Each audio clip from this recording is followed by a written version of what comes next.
大家好，今日同大家講三件事。三年圖評論咧就6月13號嘅沙田黃昏賽事啦。班德禮墮馬嘅，大家知道。最新嘅消息都同大家去跟進。另外咧就大摩咧就所謂嘅叫做係即係雷聲大雨點小啦，係咪叫做佢重出江湖嚇，重新咧就投入呢個香港賽馬圈。都有啲古仔可以講下。另外咧就年年有福爺馬啦，跟住馬主又爆料啦，係嘛？就原來鄭俊偉唔要我隻馬，而家咧就所謂叫做爆樽啦，係嘛？來龍去脈都同大家咧分析嘅。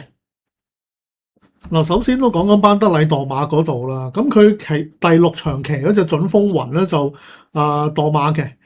隻馬咧，即係如果現場睇，你唔知佢咩事啊。總之就係隻馬自己衝一衝，咁跟住班德禮就墮馬，然之後就都幾危險啦，係嘛？因為佢喺馬群嘅中間嘅位置嘅。至於隻馬點解突然間有事咧？就嗱，又唔係其他馬撞佢，亦都唔係呢個叫做自己踩到前面隻馬嘅後蹄，即係以我睇見唔到，就係隻馬突然間咧自己有幾下老虎跳嘅。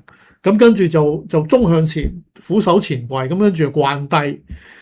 就如果根據啲新聞，即時新聞就講就話隻準風雲係腿部受傷嘅。我估計我唔知係咪腿部受傷啦，因為老虎跳咧就未必係代表真係腳傷嘅，只不過佢跪落地下嗰下可能就隻腳受埋傷咁樣啦，係咪？可能有其他嘅問題都未定。但係就隻馬就係崩咗噶啦，基本上就至於班德禮嗱，而家最新消息咧都係去咗即時入院檢查啦，暫時就係話冇大礙，同埋個人係醒嘅。但係同時咧，即係始終咧你墮馬一定要挫落地下啦，即係點都係有啲傷。結果佢嘅傷咧就係話咧佢係斷咗手嘅。即係手部嘅叫做骨折咁樣啦。你一骨折咧，就無可避免，你都一定要唞噶啦嚇，因為佢唔係話埋口噶嘛，啲骨係嘛，即係應該都要打石膏嗰啲咁樣嘅嘢啦。大家知道一打石膏咧，就即係都坐底斷2-3個月計噶啦。而家就唔知佢真實話要唞幾多個月，但係都應該係確定今季冇得跑噶啦，因為你骨折啦，即係手斷，咁你打石膏啦係嘛，你康復其實都要需要一段時間添啊！就算你拆咗個石膏，咁你都唔係話即刻跑翻馬添啊！所以就呢度就祝班德禮早日康復啦。亦都確定佢今個馬季咧就應該不能夠再上陣噶啦。嗱，跟住就講下呢個係大摩啦嚇。係啦，點解講大摩咧？就因為大摩有馬出。嗰個之前咧已經好耐講咗好耐噶啦，就話佢有個賽馬團體啊嘛，就係一個先烈期嘅性質。跟住咧就夾份會有隻馬中咗籤嚇，隻馬就出啦，就叫做神雕嚇，第9場嘅，就係用翻閒話一句嗰件衫啦，即係大摩嘅彩衣啦，以前佢練馬師團體嗰件彩衣啦出嘅，但係結果神雕就跑得麻麻地，就跑尾二。根據佢同呢個係南華早報講咧，即係照例啦，佢都係講自己一直咧都係有好關注香港嘅賽馬。佢亦都提到咧，馬會就不接受佢最初嗰個團體名嘅。佢最初咧就叫做約翰摩亞賽馬團體咁樣，即係英文叫 Moa Racing Syndicate 咁樣。馬會就話呢個名咧就同嗰啲練馬師嘅賽馬團體嘅名咧撞咗啊，即係太似啊嚇。所以就唔得。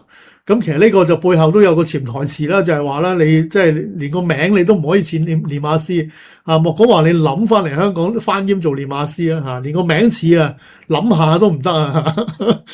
結果咧就冇嘅，呢啲就好小事啫。大摩就改第二個名啦，就用咗高 Racing 呢個名。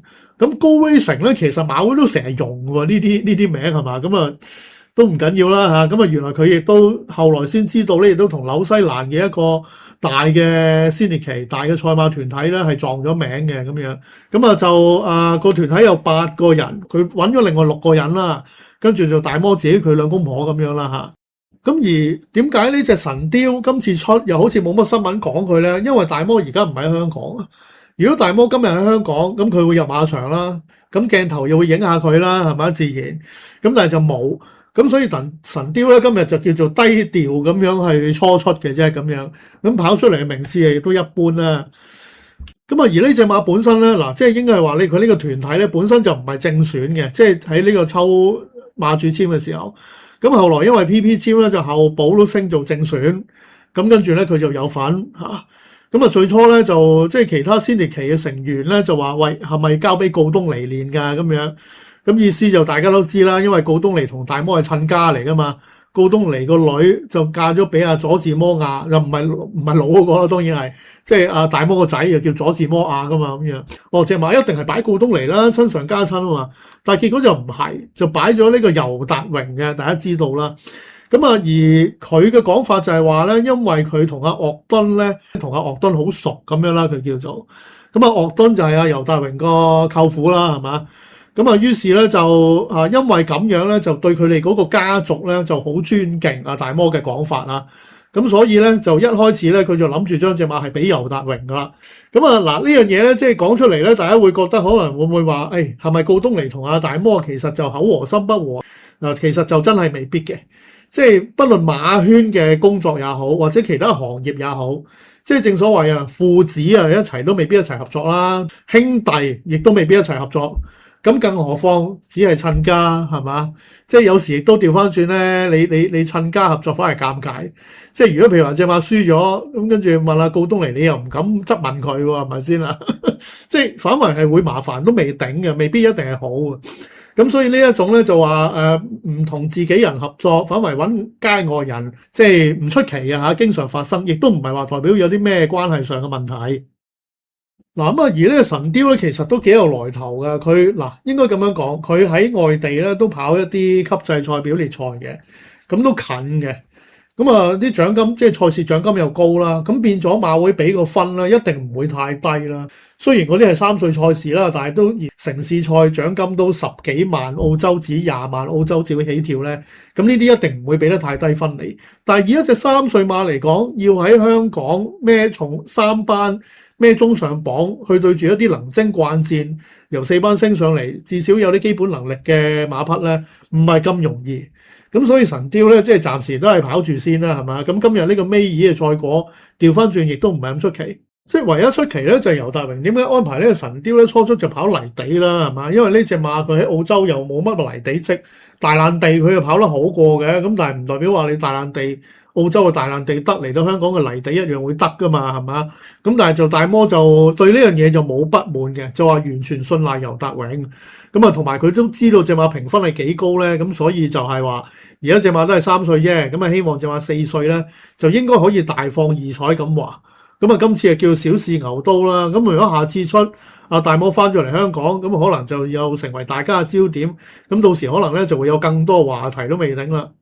另外都特別講下呢個有福系嘅嚇。有福系啦，即係今個馬季咧個養馬運都幾好喎。咁啊都贏咗幾場啊，夾埋啊成件彩衣有幾隻馬，咁啊都拉咗好多次頭馬啦。咁啊而呢位蘇生咧本身咧佢都係容易成為傳媒焦點嘅。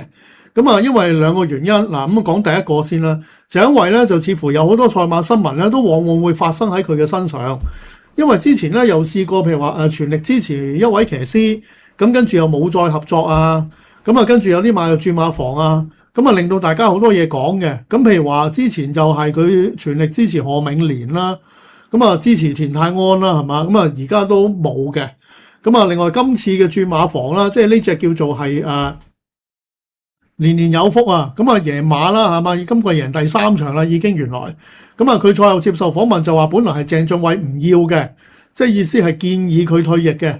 咁啊，然之後佢先至轉去沈集成嗰度。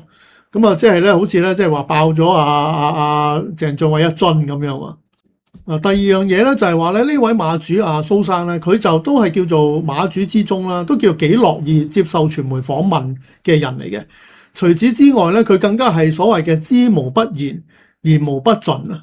咁變咗咧就嗱，呢個冇話正面負面，但係就變咗好多嘢咧，本來就冇上台面嘅，或者有好多人未必會擺喺台面嘅一啲資訊，或者呢佢哋背後嘅嘢咧，都會浮咗面。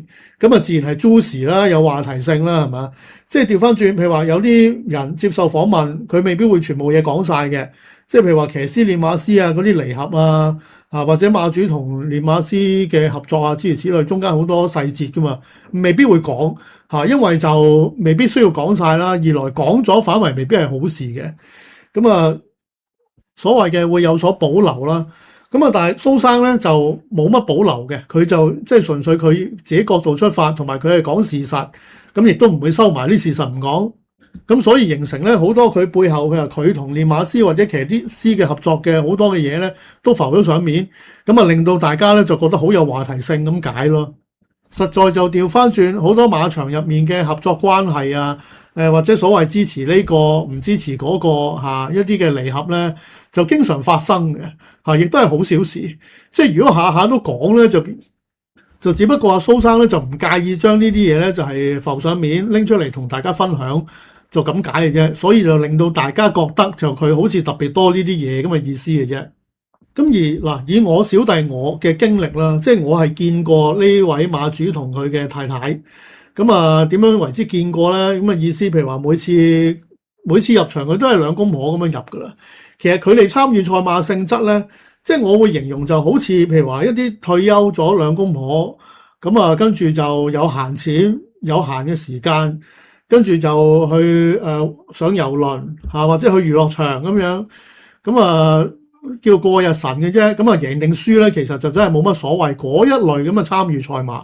咁只不過咧就係佢哋唔係話佢哋可能都有上遊輪啦，去娛樂場嘅。即係賽馬對佢哋嚟講係一種係有閒錢有時間嘅消遣嚟嘅啫，就並非話搏老命啊，亦都唔係話真係嗰種即係叫做好緊張勝負。即係當然佢哋會全程投入啦，但係就唔係話對嗰種即係騎練嗰種要求好執着啊，唔係嗰種人嚟嘅。咁點為之我見過佢哋咧？就有一次咧，就喺馬場咧，係佢哋企喺我隔離嘅。